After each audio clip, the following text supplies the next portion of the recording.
सभी प्यारे बहनों, भाइयों, माताओं, बुजुर्गों, बच्चों, आप सबको मेरा नमस्कार, सबको मेरा प्रणाम, सत श्री अकाल। आज मान साहब के साथ, संजीव अरोड़ा जी के साथ, हमारी मेयर साहिबा के साथ आप लोगों के बीच में आके बहुत अच्छा लगा।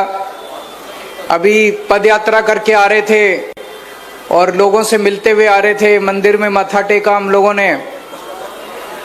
मैं आपसे बस ये पूछना चाहता हूं, 75 साल हो गए देश को आजाद हुए,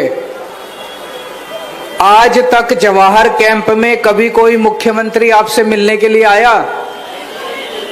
मुख्यमंत्री तो छोड़ो, मुझे नहीं लगता कोई मंत्री भी मिलने के लिए आया होगा। कोई नहीं आता। ये पहली बार है कि कोई मुख्यमंत्री आपके बीच में आपसे मिलने के लिए आया। दूसरी बात, जवाहर कैंप छोड़ो, इतने मुख्यमंत्री आए आज तक, पूरे पंजाब में किसी मुख्यमंत्री की, अकाली दल के, बीजेपी के, कांग्रेस के मुख्यमंत्री की कभी हिम्मत हुई कि वो जनता को माइक देके उनसे सवाल पूछवाए कि मेरे को बताओ आप क्या पूछना चाहते हो? कभी किसी मुख्यमंत्री की, किसी पार्टी की हिम्मत नहीं हुई कि जनता को माइक दे दे। क्यों?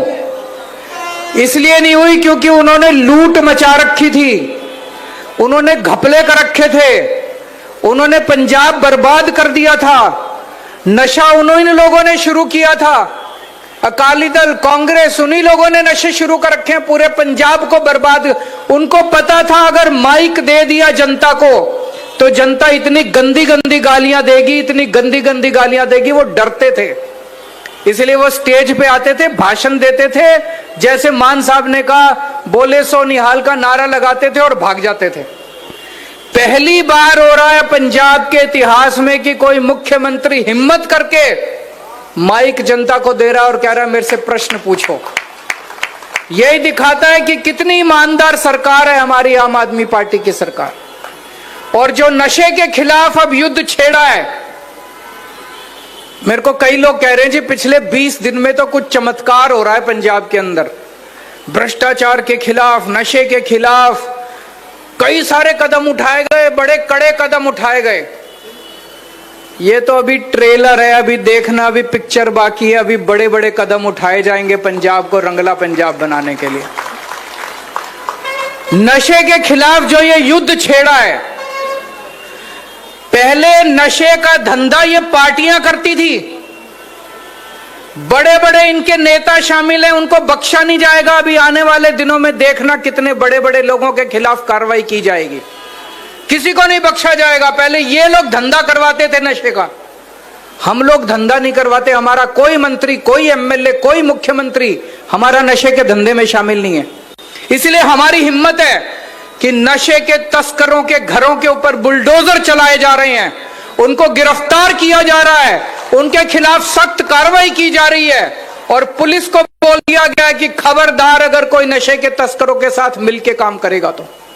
कहा जाता था कि पुलिस में भी कई लोग जो है तस्करी करवाते हैं, तस्करों के साथ मिल, खबरदार अब अगर कोई हिम्मत करेगा और कोई नशे के तस्करों के साथ मिलकर काम करेगा, किसी को नहीं बख्शा जाएगा। हमारे बच्चे बर्बाद हो रहे हैं, हमारी पूरी पीढ़ी बर्बाद हो रही है। पाकिस्तान से आता है ये सारा नशा, वहां से ड्रोन आते हैं, वो बॉर्डर के ऊपर पैकेट फेंक के जाते हैं और वहां से हमारे बच्चे उसको पकड़ के, हमारे नशे के तस्कर उनको पकड़ के और उसको पूरे पंजाब में डिस्ट्रीब्यूट करते हैं। अब जब से ये कार्रवाई शुरू की है, कड़ी कार्रवाई शुरू की है, पाकिस्तान भी बुरी तरह से छटपटा रहा है। अब जब उनका ड्रोन आके फेंक के जाता है, कोई उठाने वाला नहीं मिल रहा उनको, पाकिस्तानियों को कोई नशा बेचने वाला नहीं मिल रहा। आपका सहयोग चाहिए। अब जब तक 3 करोड़ पंजाबी इकट्ठे होके नशे के खिलाफ आवाज बुलंद नहीं करेंगे, हम अकेले सरकार नहीं कर पाएगी। आपके इलाके में अगर कोई नशा बेचने के लिए आया, पुलिस को बताओ, डरने की जरूरत नहीं है, उसके खिलाफ कार्रवाई की जाएगी, उसको बख्शा नहीं जाएगा। एक भी नशे के तस्कर को नहीं छोड़ना, एक भी नशे के तस्कर को नहीं छोड़ना। जितने गैंगस्टर थे, गैंगस्टरों के खिलाफ कार्रवाई चल रही है। पंजाब के अंदर इन्होंने, कांग्रेस, अकाली दल, बीजेपी वालों ने गैंगस्टरों का ऐसा जमावड़ा था, इतने गैंगस्टर पैदा हो गए थे, किसी को नहीं बख्शा जाएगा। सबसे पहले एक सरदार जी आए थे, उन्होंने कहा था कि कानून व्यवस्था खराब। मैं मानता हूं इन लोगों ने कानून व्यवस्था खराब किया, इन्होंने 70 साल के अंदर बेड़ा गर्क किया पंजाब का। 3 साल के अंदर, 3 साल कुछ नहीं होते, 70 साल में इन लोगों ने बेड़ा गर्क कर दिया था पंजाब का। 70 साल का कूड़ा 3 साल में साफ नहीं कर रहे, लेकिन झाड़ू लेके लगे हुए हैं हम लोग, 3 साल से सफाई कर रहे हैं। और मुझे पूरी उम्मीद है अब जिस तरह से स्पीड पकड़ ली हमारी सरकार ने, अब पूरे 100 की स्पीड से अब हमारी गाड़ी चल रही है, पंजाब सरकार की गाड़ी। अब एक एक नशा खत्म करेंगे, कानून व्यवस्था ठीक करेंगे। एक और चीज पूछना चाहता हूं, बिजली के बिल जीरो किस किस के आते हैं, जरा हाथ खड़े करो। सबके बिजली के बिल जीरो आते हैं। कभी सोचा था जिंदगी में कि ऐसी भी कोई सरकार आएगी, ऐसी भी कोई समा आएगा जब बिजली फ्री हो जाएगी? पूरे देश के अंदर केवल दिल्ली और पंजाब 2 सूबे हैं जहां पे बिजली फ्री है। दिल्ली में अभी तक आम आदमी पार्टी की सरकार थी, पंजाब में कहां से आया पैसा? ये लोग कहते थे खजाना खाली है, खजाना खाली है, खजाना खाली है। हमने तो नहीं कहा कभी खजाना खाली है, हमारे पास तो खजाना ही खजाना है। आपके लिए इस्तेमाल कर रहे हैं, आपके लिए स्कूल बनवा रहे हैं। अभी एक बच्चे ने कहा स्कूल ऑफ एमिनेंस बनवा दो, तो जगह जगह स्कूल ऑफ एमिनेंस बन रहे हैं, मोहल्ला क्लिनिक बन रहे हैं, अस्पताल बन रहे हैं।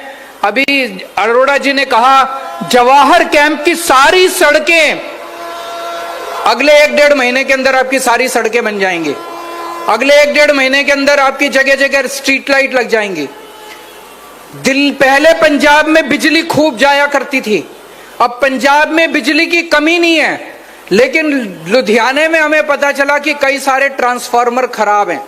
उसकी वजह से आपके कई बार पावर चली जाती है ना बिजली में, गर्मियों में कभी कभी। अभी गर्मियों तक, इन गर्मियों तक कितने ट्रांसफार्मर लगवा देंगे पूरे लुधियाने में।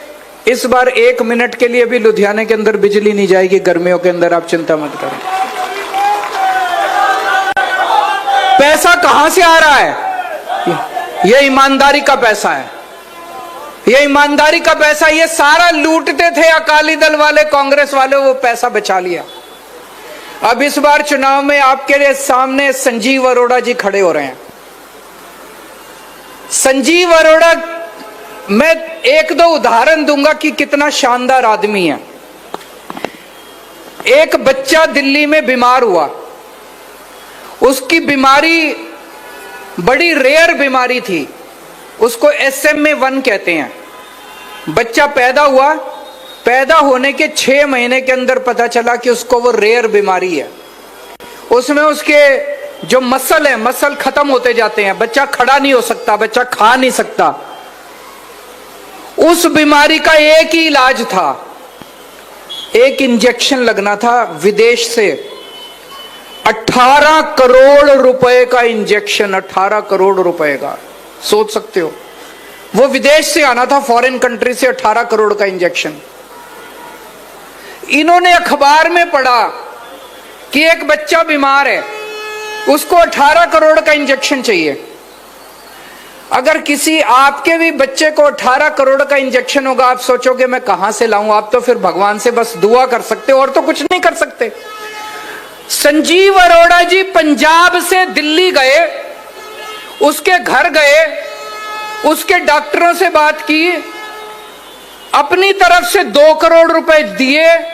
पंजाब, उन्होंने अखबार में इश्तिहार दिया, पूरे देश भर से बड़े बड़े एक्टरों से, हीरोइनों से, बड़े बड़े अमीरों से पैसे इकट्ठे करे। 18 करोड़ रुपए का इंजेक्शन लाके उन्होंने उस बच्चे को लगवाया और उसकी जान बचाई उन्होंने। ये कोई आम आदमी नहीं करता, ये वही करता है जिसके दिल में गरीबों के लिए, बीमारों के लिए, इंसानों के लिए दर्द होता है। आप सोच के देखो, अभी तो ये आपके MLA बने नहीं है, अभी तो ये चुनाव जीते नहीं है, अभी से ये आपकी सड़कें बनवा रहे हैं, अभी से ये लग के आपकी स्ट्रीट लाइट्स बनवा रहे हैं। जिस दिन जीत गए तो ये पता नहीं आपका क्या उद्धार कर देंगे, आप सोच भी नहीं सकते। और आखिरी बात, आपका ये जो सिविल हॉस्पिटल है लुधियाने का, इस सिविल हॉस्पिटल में चूहे दौड़ा करते थे, बुरा हाल था, कचरा बना पड़ा था। आप